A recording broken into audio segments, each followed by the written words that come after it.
사도 바울이 고린도에서 활동하던 56년 초 로마 교회에 관한 소식을 듣고 이렇게 긴 분량의 글을 작성해서 서신으로 보내게 됩니다. 그 글이 오늘 우리가 읽고 있는 로마서입니다. 2000년 전 바울의 글을 우리가 그대로 읽을 수 있다는 사실이 참 놀라운 일이고 또 신기한 일입니다. 로마서의 핵심 주제는 믿음을 통한 의로움, 여러 번 주제를 통해서 말씀을 나누었습니다. 예수 그리스도를 믿음을 통해서 예수 그리스도를 믿음으로써 하나님으로부터 나는 의롭다 인정을 받았다. 이 말씀을 믿으시면 아멘하시기 바랍니다.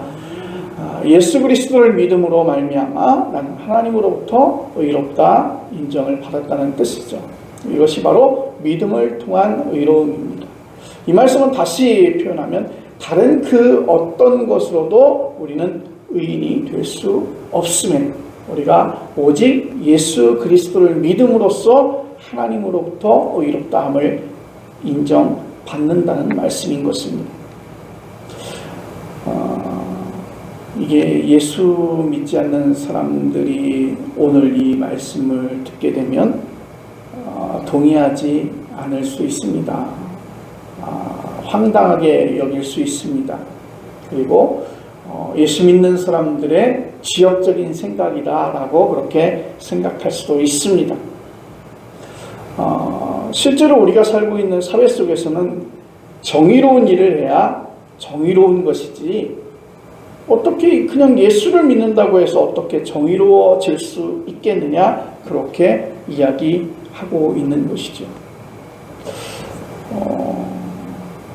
연봉 2천만 원을 받는 사람이 있습니다. 식구가 넷이에요. 집에 월세를 빠듯하게 내고 살지만 연봉 1억 원을 받는 사람보다 더 풍요로운 생활을 할 수 있다고 저는 생각합니다. 그가 일용할 양식만으로 정말 만족스럽게 사는 삶의 비결을 알고 있다면 1억의 연봉을 받고 있는 사람보다 훨씬 더 행복한 삶을 살 수 있는 것이죠. 초기 그리스도인들은 예수 그리스도를 통해서 전혀 새로운 삶의 차원에 들어갔기에 자신들을 의인이라고 여겼던 것입니다. 바울이 강조한 의로움으로만 현실 문제가 저절로 해결되지는 않습니다. 교회 안에서 또 교회 밖에서 갈등과 오해가 끊임없이 일어나고 있습니다. 성도들만 그럴까요? 목사님들은 안 그럴까요? 목사님 세계에서도 아주 심각한 갈등과 오해의 골들이 있는 것을 볼 수가 있습니다. 예전에 그런 이야기를 들었어요. 막걸리 한 잔보다 못한 기독교인. 그 이야기는 그런 겁니다. 세상에 있는 사람들은 많은 갈등이 있고 많은 오해가 있어도 정말 막걸리 한 잔 기울이면서 그 갈등과 오해를 확 날려버린다는 것이죠. 그런데 크리스찬들은 그렇지 못한다는 거예요. 또 강단에서 설교를 통해서 사랑을 이야기하고 이해를 이야기하고 소통을 이야기하는 목사님들이 서로 그런 갈등과 오해 속에 빠져들게 되면 그 어떤 것이 있어도 해결이 잘 되지 않는 모습을 볼 수가 있습니다. 공교롭게도 요즘 저희 교단이 매우 혼란스럽습니다. 과연 이게 혼란스러울 일인가 생각이 되어지는데 어떻게 보면 세상적인 자리 싸움이죠. 자리 다툼이에요. 그들이 정의를 이야기하고 그들이 공의를 이야기하고 있지만 실제적으로 느껴지는 것은 그냥 그 자리에 앉고 싶어 하는 거예요. 그것이 사람이 가지고 있는 그 본성, 그 본능을 억제하지 못하니까 나오는 것이죠. 여러분, 그 본능을 억제하지 못하는 어린아이의 모습은요, 단순할 수 있어요. 그런데 조금 배운 사람들이 또 그것을 알만한 사람들이 또 힘을 가진 사람들이 그럴듯한 어떤 말로, 그럴듯한 어떤 행동으로 정당화하지만 그것은 하나님 모습에 그렇게 아름답지 못하다는 것이죠. 아무튼 그리스도인들이 초기 많은 사람들에게 무시를 당했습니다. 여러분들도 생각해 보세요. 대한민국에 처음 기독교가 들어왔을 때 정말 이루 말할 수 없는 많은 박해들을 당했죠. 물론 그때 기독교가 들어오면서 가장 처음에 접근했던 것이, 복음을 접했던 사람들이 여인들과 아이들이었어요. 저희 그 초기 조선의 나라라고 하는 것이 사대부의 나라였기 때문에 여인이나 아이들에게 대한 관심과 배려는 거의 없었던 시기였죠. 이렇듯 이렇게 박해가 계속해서 끊임없이 일어나고 있었던 것입니다. 또 로마의 대화재 사건을 빌미로 64년에 초기 그리스도인들에게는 정말 씻을 수 없는, 또 기억에서 지울 수 없는 그런 박해들이 이루어진 것을 우리는 기억하고 있습니다. 요한계시록은 시간이 조금 더 흐른 90년대를 배경으로 하고 있습니다. 당시 황제는 도미티아누스입니다. 이때 황제의 숭배 정책이 더 노골적으로 전개되었고, 그리스도인들은 신앙을 포기하거나 순교하거나 하는 어떤 그런 선택의 절박한 상황 속에 놓여 있었습니다. 나는 예수님을 버리고 배교하거나, 아니면 나는 예수님의 이름을 지키고 나는 순교하거나. 요한은 네로 황제의 환생으로 알려진 도미티아누스를 짐승으로 그렇게 표현하기도 했습니다. 네로와 도미티아누스의 노골적인 박해가 본격화하기 전인 40년대에서 50년대에 이미 바울은 크고 작은 시련을 경험합니다. 고린도후서 1장과 11장에 그 내용이 이렇게 기록되어져 있습니다. 고린도후서 11장 23절, 옥에 갇히기도 더 많이 하고 매도 수없이 맞고 여러 번 죽을 뻔하였으니. 억울한 일을 당하면 어떻게 해야 할까요? 오늘 설교 성경 본문에서 바울은 다소 우리의 현실과는 별로 그렇게 같은 맥락에서 말씀을 이야기하지 않습니다. 먼저 첫 구절인 14절 말씀을 우리가 살펴보면 너희를 박해하는 자를 축복하라. 축복하고 저주하지 말라. 성경을 바꿔서 너희를 박해하는 자를 저주하라. 그리고 축복하지 말라. 이것이 더 사실 와닿을 거예요. 그런데 사도 바울은 이렇게 수없이 옥에 갇히기도 하고 더 많이 매도 맞고 죽을 뻔하였던 이 일이 그가 잘못으로 인해서 된 것이 아니라 복음을 전하다 생기는 일들이었거든요. 얼마나 가슴에 맺힌 것이 많을까요? 그에게 매를 때리는 사람을 목을 조르고 싶은 생각이 얼마나 많이 났을까요? 그런데 오늘 사도 바울이 그렇게 말합니다. 너희를 박해하는 자를 축복하라. 그리고 축복하고 저주하지 말라.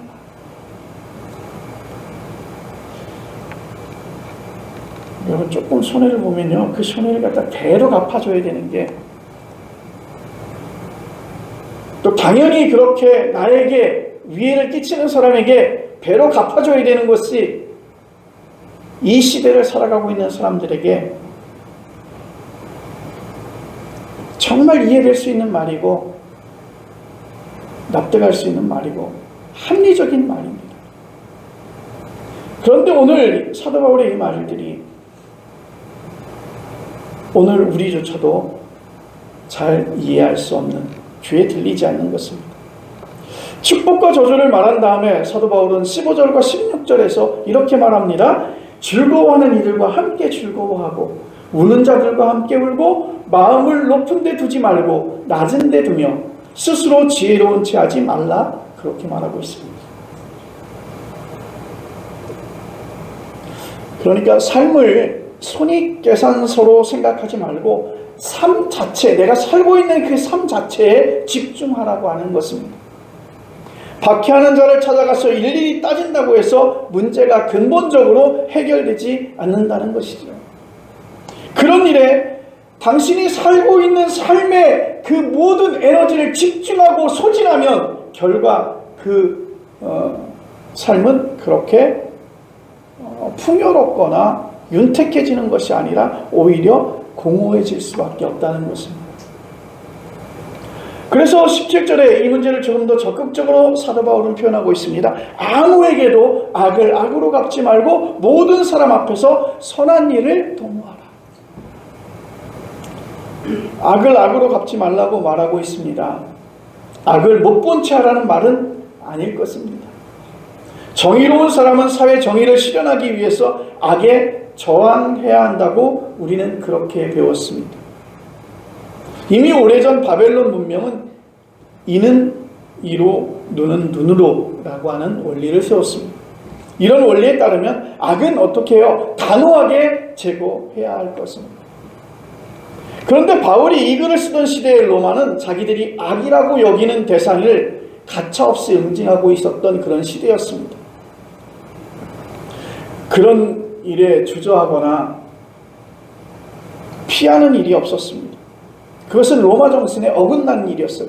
어떤 억울한 일을 당했거나 어떤 슬픈 일을 당했거나 정말 힘든 일을 당했으면 그것을 바로 갚아주고 응징하는 것이 로마의 정신이었어요. 로마 제국은 로마의 안녕, 즉 팍스 로마. 그러니까 로마의 평화를 지키기 위해서는 그 로마의 평화를 막는 어떤 장애의 대상에 대해서는 조금도 연민을 느끼지 않았고 압도적인 군사력으로 제압하고 박멸했습니다. 여기서는 수단과 방법을 가리지 않았습니다. 자신들이 당한 것보다 더 많이 그리고 더 악한 방식으로 그 빚을 갚아주었습니다. 그게 당시 세상의 작동 원리였어요. 그래서 로마가 부강해질 수 있었고 로마를 대항하는 나라들이 없었던 것이었습니다. 여러분, 작금의 대한민국은 매우 불안합니다. 안으로 밖으로 악재들이 너무나 많이 있습니다. 배웠다고 하는 분들이 또 지도자라고 하는 분들이 정치하시는 위정자들이 오히려 우리 기본 시민들이 또 우리 국민들이 그들을 걱정하는 그런 시대가 되어졌습니다. 주변 국가들과의 관계 또한 악화일로를 걷고 있습니다. 북한이라고 하는 악을 압도적인 힘으로 제압하는 게 최선이라고 그렇게 말하는 사람들도 꽤 많이 있습니다. 제 어린 시절 보통 역사에 걸려 있었던 그런 구호들이 생각이 납니다. 때려잡자 김일성, 처부수자 공산당. 제가 어린 시절, 유년 시절에는 그러한 구호들이 익숙하였고 그런 시대를 살아왔던 것이죠. 아마도 그런 구호가 먹혔던 60년대, 70년대로 다시 회귀한 듯한 그런 모습들을 볼 수 있습니다. 뜬금없이 육군사관학교에 설치된 홍범도 장군의 흉상을 철거합니다.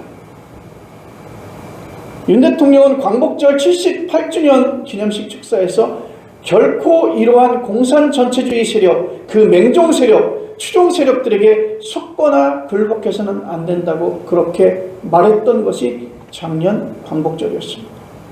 그리고 79년 이번 광복절 축사에는 광복의 의미가 왜곡하고 일제강점기 역사를 외면하고 있습니다.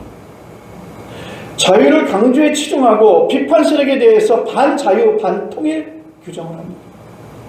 민주주의 위협하는 위험한 발언을 하고 있습니다. 일방적 대북 접근과 균형 잡히지 못한 외교, 서툰 외교를 보여주고 있습니다. 그래서 한반도의 긴장은 더욱 고조되고 또 그것에 대한 우려를 심히 안 할 수 없는 것입니다. 물론 대통령 본인으로서는 진정성이 있다고 말할 수 있겠으나 대다수의 많은 사람들이, 특히 제가 보기에는 풍차를 괴물로 착각해서 창을 빼들고 돌격하고 있는 돈키호테의 모습처럼 그렇게 보여지고 있습니다. 북한 체제를 옹호하거나 감쌀 대한민국 사람은 한 사람도 없습니다. 북한의 경제력보다 우리의 경제력이 수십 배 크고 군사력도 우리가 월등히 높습니다. 국방비는 우리가 최소한 10배 이상 많이 사용하고 있습니다. 한미일 안보 경쟁 동맹 체제는 모기를 잡으려고 대포를 준비하는 격입니다. 이렇게 설교하면 저는 좌파 목사라고 그렇게 얘기하겠죠. 좌파 목사라고 그렇게 비난해요. 요즘에는 그러더라고요. 우판지 좌판지 말 한마디에 그렇게 결정을 하고 비난하거나 공격하기도 하더라고요. 바울은 이렇게 덧붙였습니다. 모든 사람 앞에서 선한 일을 도모하라. 모든 사람 앞에서 선한 일을 도모하라. 우리 편에서만 선한 일이 아니라 모두에게 선한 일을 추구하라고 하는 것입니다. 어떤 특정인에게 선한 일을 도모하는 것이 아니라 모든 사람들에게 선한 일을 도모하라는 것입니다. 남한만이 아니라 북한에도 선한 일을 도모하는 것입니다. 우리는 그런 말을 하고 있습니다. 윈윈. 누가 죽고 누가 사는 것이 아니라 너도 살고 나도 사는 것. 서로에게 유익이 되는 최선의 길을 선택하는 것이 바람직하지 않겠습니까? 그런데 윈윈하지 않습니다. 상대가 망해야 내가 사는 것처럼 그렇게 생각하는 경우들이 많습니다. 상대가 다 죽으면, 상대가 다 힘을 잃으면 나는 어떻게 홀로 살아갈 수 있을까요? 여러분, 내 이웃도 잘 살아야 합니다. 내 친구도 잘 살아야 합니다. 내 주변에 있는 사람들도 잘 살아야 합니다. 나만 잘 사는 것이 아니라 그들과 더불어 함께 잘 사는 것입니다. 그래서 우리가 그 이웃들을 돌아보는 것 아니겠습니까? 가난한 사람이 죽고 늙은 사람이 죽고 능력 없는 사람이 죽고 그러면 과연 누가 남겠습니까? 서로에게 등을 기댈 수 있는, 서로에게 마음을 나눌 수 있는 그런 모습들이 필요하지 않겠습니까? 무조건 힘으로 밀어붙이기만 한다면 정치는 필요 없습니다. 그냥 전쟁을 잘하는 장군만 있으면 되는 것이죠. 아무 일 없습니다. 그냥 사람을 잘 죽이고 전쟁만 잘하는 장군만 필요한 것입니다. 악을 악으로 갚지 말라. 악한 세력을 악한 방법으로 제압하지 말라는 말이 무슨 뜻일까요? 그래서 사도 바울은 좀 더 분명하고 구체적으로 설명합니다. 19절에 내 사랑하는 자들아 너희가 친히 원수를 갚지 말고 하나님의 진노하심에 맡기라. 기록되었으되 원수 갚는 것이 내게 있으니 내가 갚으리라고 주께서 말씀하시니라. 아멘. 사도 바울은 신명기 32장 35절을 근거로 해서 원수를 직접 갚지 말라고 하나님께 맡기라고 그렇게 권면하는 것입니다. 악에 대한 사적 안갚음에 대한 제한이라고 볼 수 있습니다. 앞에서 언급했던 이에는 이, 눈에는 눈이라고 하는 명제도 사실은 사적인 안갚음에 대한 제한인 것입니다. 원수 갚는 일을 개인에게 맡기면 결국에는 힘 약한 사람이 더 크게 당하는 세상이 될 테니까. 요즘에 잘못을 하게 되면 또 서로가의 관계에 송사가 이루어지면 서로가 법리적인 해석을 잘 하지 못하기 때문에 법리적인 전문가를 이렇게 그 대리인으로 세우게 되죠. 근데 참 재미있습니다. 나도 아는 것을, 저 어린아이도 아는 것을 왜 그 법적 대리인들은 그렇게 법리적인 해석을 가지고 다툴까요? 누가 잘못했는지가 중요하지 않습니다. 법적 대리인들은 내가 대리하고 있는 그 사람이 법적인 처벌을 받지 않기 위해서 최선을 다할 뿐입니다. 그분이 죄가 있는지 없는지 그분들은 상관하지 않는 것이죠. 그래서 조금 더 많은 변호사, 조금 더 능력 있는 변호사, 좀 더 전관 예우를 받을 수 있는 변호사를 사용하게 되면 승소율이 훨씬 더 높은 것이죠. 그런 시대를 우리는 좀 살아가고 있습니다. 그런 시대를 살아가고 있는 우리들에게 하나님께 맡기라고 하는 말은 어떻게 들리십니까? 직장에서 공정하지 못한 대우를 받아도 그냥 넘어가야 되는 것인지, 세상이 어떻게 돌아가든지 어떤 모습으로 돌아가든지 우리는 내 배만 채우고 나만 해당되지 않는다면 얼마든지 묵인하고 기도만 하라고 하는 그런 이야기입니다. 아무리 억울한 일을 당해도 떠들지 말고 그냥 침묵하고 있어라 라고 하는 이야기인지, 그 가르침이 높은 차원에서는 옳다고 하더라도 우리가 세상살이에서 실제로 지킬 수 없는 그런 가르침처럼 오늘 들려집니다. 바울이 이렇게 말한 데에는 두 가지 이유가 있다고 저는 생각합니다. 그 첫 번째 하나는 직접 원수 갚는 일이 우리의 일이 아니에요. 그리고 우리는 직접 원수를 갚게 되면 우리의 영혼이 훼손된다는 사실입니다. 원수가 쓰러질 때 순간적으로 통쾌하죠. 제가 어렸을 때 전쟁 영화 많이 봤어요. 우리나라도 남북전쟁을 직접 경험했고 월남전에도 국군을 파병했기에 그런 영화가 나오면 많은 관객이 동원되었죠. 진짜 어린 시절에는 서부 영화를 봤습니다. 악당들이 등장을 하죠. 많은 빌런들이 등장합니다. 그리고 나서 서부의 총잡이, 정의를 행사하는 사람이 나오죠. 그리고 그가 그 많은 빌런들을 그 총으로 다 이렇게 무찌를 때 그 통쾌함이 이루 말할 수 없습니다. 서부 개척 당시에 서부 활극에 그런 장면이 자주 나와요. 소위 우리 편이 몰리다가 악당이나 적군을 물리치는 통쾌한 장면에서 관객은 손뼉을 칩니다. 마치 레슬링에서 피를 흘려가며 우리나라 선수가 거의 치는 상태에서 모든 상황을 박치기 한 방으로 다 해결할 때 그 통쾌함, 그 짜릿함 이루 말할 수 없죠. 그때는 모든 사람들이 한마음이 돼서 손뼉을 쳤습니다. 요즘 영화관에 손뼉 치면 안 되겠지요. 그런데 우리는 조그만 TV 그 모니터 앞에서 그 장면을 보면서 통쾌함, 그 짜릿함을 느낀 그런 시대를 경험했습니다. 여러분, 그런데 생각해 보십시오. 아무리 적이라도 하더라도 그가 처참하게 죽으면 그에게는 가족이 없을까요? 그는 사랑받지 못하는 사람일까요? 그 처참하게 죽으면 사람은 그 사람을 두고 그 장면을 잊지 못한다는 거예요. 제가 TV에서 보니까 프로파일러가 그런 얘기를 하더라고요. 자기 집에 가구가 없대요. 혼자 사는데 가구가 없대요. 워낙 사건 사고를 많이 보다 보니까 그런 트라우마가 생긴다는 거예요. 침대도 두지 않습니다. 침대 밑에 공간이 있어 그곳에 무엇이 있는 건지 자꾸 들춰보게 된다는 거예요. 그리고 장롱문도 싱크대 문도 다 열어놓는다는 거예요. 혹시 그 안에서 시체가 나오지 않을까. 그런 광경들을 너무 많이 봤기 때문에 그런 트라우마에 사로잡혀 있다는 것이죠. 여러분, 월남전에 참전했던 미군 중에서 많은 사람이 정신적인 어려움을 겪었습니다. 원수와 적이 쓰러지는 순간에 느끼는 통쾌함은 순간이지만 그 트라우마는 계속되는 것입니다. 과연 그게 행복한 것인가? 그 짜릿함과 그 통쾌함이 여러분 순간으로 지나가지만 그 상처와 그 아픔들은 우리에게 끊임없이 우리의 영혼을 훼손하고 우리의 영혼을 망가뜨린다는 것입니다.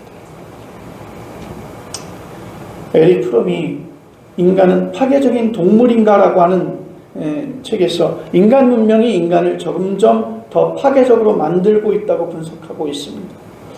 표면적으로 문명 이전의 인간이 무식하고 교양이 없어서 폭력적이고 파괴적일 것 같지만 실제로 문명인들이 더 파괴적이라는 사실을 인류 역사를 근거로 설명하고 있습니다. 여러분, 옛날 전쟁은 직접 사람과 사람이 만나서 싸우기에 제한적일 수밖에 없었습니다. 지역적으로도 굉장히 많이 떨어져 있어서 그 사람들과 싸우기가 심히 좀 어려웠습니다. 여러분, 임진왜란에서도 일본군이 사실 몰락하게 된 것은요, 물론 우리나라에서 훌륭한 장군들, 그 다음에 민족 정신을 가지고 있는 사람들이 정말 죽기 살기로 그 나라를 지켰지만 실제로 그들을 몰아낸 것은요 동장군이었어요. 그들을 몰아낸 것은요 전염병이었어요. 실제로 짧은 순간 안에 전쟁을 치를 수 없고 막 7년, 10년씩 전쟁을 치르다 보니까 그동안에 그들은 병들고 추위로 물러날 수밖에 없는 상황들이 되어진 것이죠. 그런데 이제는요, 전쟁이 인터넷 게임 하는 것 같습니다. 사람을 죽이는데 심적인 부담이 줄었어요. 사람을 죽이면 크게 불안할 수밖에 없는 인간의 본성이 문명 기술에 의해서 마비되는지 모르겠어요. 여러분 묻지마, 살인.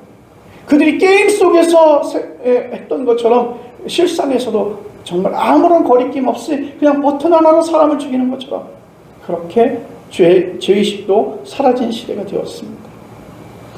바울이 신명기에서 인용한 원수 갚는 것이 내게 있으니 내게 갚으리라라고 하는 말씀은 너무 나이브하다고 생각합니다.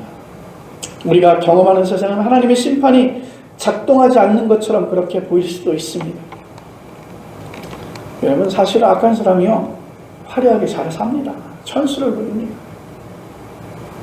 여러분, 일제강점기 시대에 동족을 괴롭히고요, 독립군들을 잡아 가두고요, 많은 부를 축적해서 나라를 팔아먹었던 그 많은 사람들의 후손들이 지금도 그때의 그 재산을 보유하고 있고 아직도 잘 사는 모습들이 있습니다. 여러분, 선한 사람이라고 해도 죽을 때까지 고생하는 사람들이 얼마나 많습니까?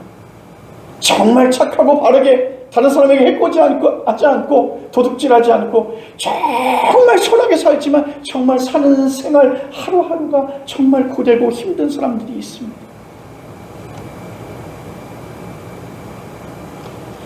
하나님께서 원수를 갚는다는 말, 하나님께서 심판하신다는 말은 이러한 현실을 경험하게 되면 잘 납득되지 않습니다. 저 또한 이에 대해서 분명한 대답을 당장 드릴 수는 없을 것입니다. 바울의 말에 귀를 기울이시라고 하는 말씀을 저는 드리는 것입니다. 20절 말씀, 그는 원수가 추리거든 먹이고 목마르거든 마시게 하라. 내가 숯불을 그 머리에 쌓아 놓으리라. 일종의 원수 사랑만이 부끄러움을 깨닫게 한다는 뜻으로 들립니다. 잘해주면 상대는 오히려 잘해주는 일을 우습게 보고 더 악랄하게 대하는 경우들이 많이 있습니다. 배려해주고 그것을 섬겨주면 그것을 권리인 것처럼 행사하는 사람들도 있습니다.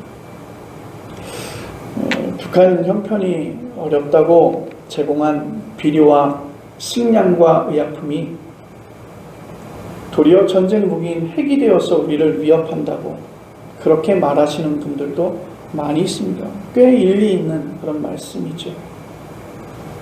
그런데 우리는 좀 더 솔직해야 되지 않을까요? 진정성 있게 그들을 돕고 보살폈다고 우리는 그렇게 말할 수 없습니다. 불쌍하니까 돕는 것뿐이지 진정한 의미에서 형제를 가지고 돕는 것은 아닙니다. 그리고 조금은 관계 개선을 통해서 너희 우리에게 도발하지 말라고 하는 의미로 우리 예전에는 그런 거 있었죠. 시집을 보내고 나면 시어머니가 시집살이를 자꾸 시키니까 시어머니 입막은 떡이라고 해서 떡을 해가지고 이렇게 주는 거예요. 그 떡 먹고 이제 조용히 하라는 거죠. 우리 딸내미 괴롭히지 마세요. 그러면서 이렇게 답례품으로 줄 때 입막은 떡이라고 하는 것을 보내는데 그런 모습이 아닐까. 정말 북한을 사랑하고 북한의 동족을 사랑하고 그들이 정말 긍휼한 마음으로 그들에게 보낸 것은 아니라고 생각이 되어집니다. 사랑해서 보냈다고 한다면 그쪽이 어떤 모습으로 나온다 할지라도 서운하거나 또 그것을 비난할 일은 없을 테니까요. 자, 두 번째 이유 한번 살펴보겠습니다. 두 번째 이유는 뭘까? 우리 자신이 원수 또는 악일 수 있다는 사실이 그것입니다. 악을 척결하려고 나섰는데 알고 보니 우리 자신이 바로 그 악이었다면, 또는 원수에게 있던 그 악이 우리에게도 똑같이 존재하고 있다면 얼마나 황당한 일이겠습니까? 아담과 하와의 선악과 이야기는 신처럼 눈이 밝아지고 싶다는 인간의 보편적인 욕망을 가리키고 있습니다. 가인의 동생 아벨 살해 사건은 인간의 살인행위가 아주 근원적이라는 뜻입니다. 가인은 아벨이 잘못해서가 아니라 질투심으로 그 동생을 죽였습니다. 성경은 모든 악한 행위의 배경에는 또는 그 심층에는 사탄과 마귀가 작동한다고 말하고 있습니다. 악과 죄가 인간에게 보편적인 현상이라고 하는 뜻입니다. 그런 점에서 보면 악을 척결한다는 말이 얼마나 경솔한 일인지 모를 것입니다. 민생보다 이념이 우선한다는 말로 좌파 척결을 부추기는 정치 지도자는 인간에 대한 이해가 어떻게 보면 매우 천박한 것입니다.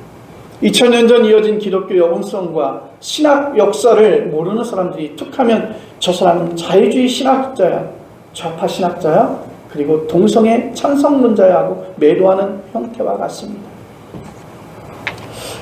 여러분, 판단할 때는 좀 판단하고 저항할 때는 저항하고 시위에 나설 때는 나서야 될 것입니다. 그건 각자 자기가 처한 삶의 자리에서 주체적으로 선택해야 되는 것입니다. 그런 판단과 선택이 사실은 쉽지 않겠지요. 그래서 성경은 어떻게 말하고 있습니까? 깨어있으라 그렇게 경고하고 있습니다. 바르게 선택하기 위해서라도 정말 우리가 주목해야 할 중요한 사실이 오늘 본문 21절에 기록하고 있습니다. 악에게 치지 말고 선으로 악을 이기라. 단순히 나쁜 놈 되지 말고 착한 사람 되라고 하는 뜻으로 우리는 생각하면 곤란할 것입니다. 오늘 본문 앞구절인 로마서 12장 9절에서 악을 미워하고 선에 속하라라고 말한 이유도 여기에 있습니다. 우리는 하나님께 속한 사람들입니다. 로마서의 핵심이 뭐라고 그랬습니까? 예수 그리스도를 믿음으로 의롭다고 인정받는 것이라고 했습니다. 그 의로움이 곧 선이죠. 우리는 하나님의 선하신 능력에 의존해서 사는 사람들입니다. 그런 믿음으로 우리는 세상에서 악과 대결할 수 있는 것입니다. 그 악은 다른 이에게도 있고 오늘 설교하고 있는 저나 여러분에게도 있는 것입니다. 과연 무엇이 악이고 위선이고 원수인지 우리는 분별하지 못할 때도 있습니다. 그러나 분명한 사실은 예수 그리스도를 통해서 죄와 죽음이 극복되었듯이 악이 굴복했다는 사실인 것입니다. 현재 남은 악은 여러분 폐잔병에 불과한 것입니다. 그러니 그 폐잔병과 같은 아주 수준 낮은 그 악 앞에서 절망하지 마십시오. 주눅들지 마십시오. 하나님의 선하신 능력으로 여러분 승리할 수 있기를 간절히 바랍니다. 기도하겠습니다.